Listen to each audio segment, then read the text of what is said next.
Doing the 360 defense requires you keep your body in motion at all times, using your arms to defend different angles of attack.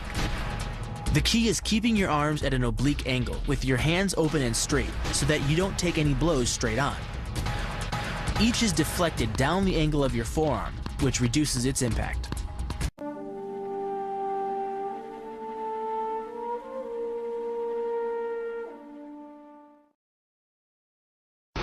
The kick's power comes from the torque generated by the rotation of the hips. It's the same principle that cracks a whip. Turning the hips just a few degrees forces the foot to travel a much greater distance and creates a lot of speed as it does. The longer the leg and quicker the rotation, the faster the kick. And unlike karate, Muay Thai fighters are also taught to strike with the hard bone of the shin. A Muay Thai kick can generate roughly the same force as a baseball bat, enough to crack a rib or a leg.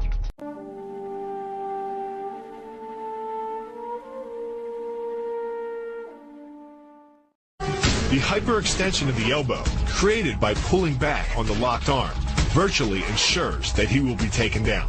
The knee strike to the wrist dislodges the knife and further loads the elbow and shoulder. The technique can easily result in damage to the elbow joint, the tendons of the rotator cuff, or even a broken arm.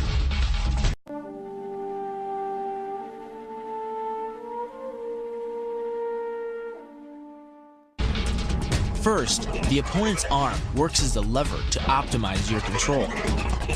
Second, your own back serves as a pivot point for the throw. The strength and stability of your back allows you to throw a much heavier opponent than in a move that requires you to lift him.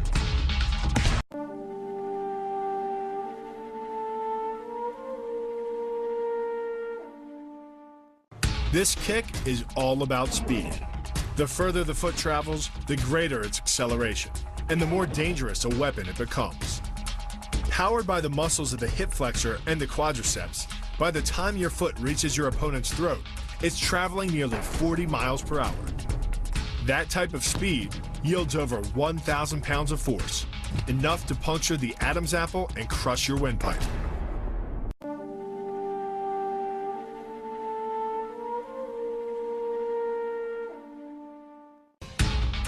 But the real damage from the knee bar doesn't come from gravity.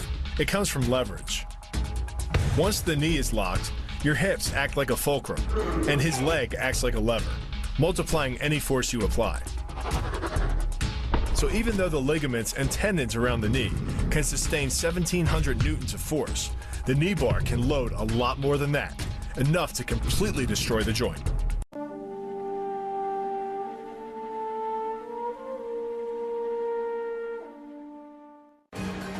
The key to the reap is to get your opponent's center of mass outside his stability zone.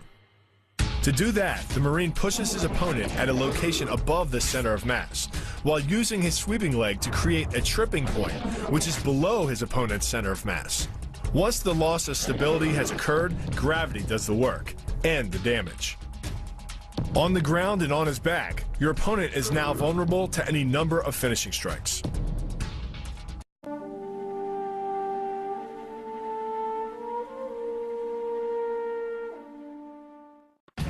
Starting from behind his opponent, the Marine wraps his arm around the enemy's neck and forces his elbow beneath the chin. Clasping his hands behind the enemy's head, the Marine applies pressure in a vice-like movement of the forearm and bicep. Working much like a nutcracker, your forearm and biceps apply pressure to your opponent's carotid arteries. Located on either side of the trachea, these two arteries are the only way to get blood to the brain. It can take less pressure than squeezing an orange to stop the flow of blood to the arteries. And with no blood flow, the brain shuts down almost instantly. Fight over.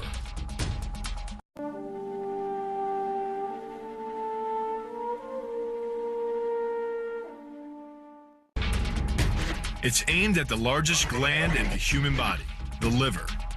A direct hit won't just bring an opponent down. It can rupture the gland, causing severe internal bleeding.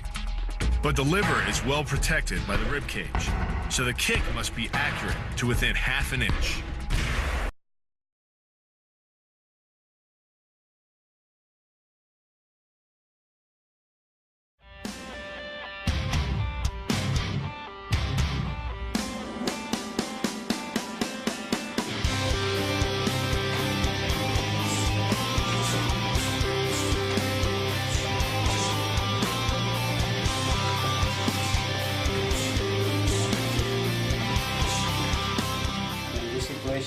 create like a discussion with the partner.